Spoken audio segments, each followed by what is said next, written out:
The driver normally started work at about 4:30 in the morning, and he would come here, light up, do whatever maintenance was required on the engine, and if it was a nice day and it was light enough, he would go down to the river and poach himself a trout or a salmon, so that when he took the engine up to Corris to pick up his train in the morning about 7 o'clock,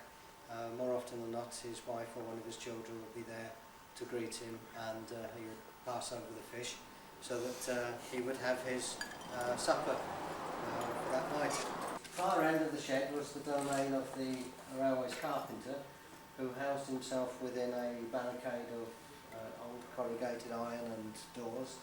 and woe betide any other member of the staff who was found in there who didn't have his permission to be there. As we've heard already, he replaced the gates when they got smashed. He also looked after all the railway's locomotives, carriages and wagons, and any other items of woodworking that were required. In later years, when the railway acquired a considerable fleet of motor buses, he tended to be based in Machynlleth, where he also looked after the motor buses, by which time he had the assistance of an apprentice. The power for the shed came from an oil engine which was mounted on a thick slate slab just behind the water tower, and that drove a limited amount of machinery by overhead line shafting. Recently the sheds have been Grade 2 listed, which is a little bit of a bind, because one of the things that we want to do is restore the shed largely to its previous appearance, which includes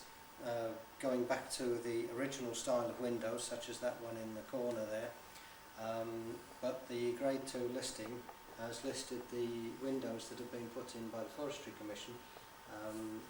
as being the originals. So we have to apply for planning permission every time we want to change the windows back to the originals. Well, that's the end of my little speech.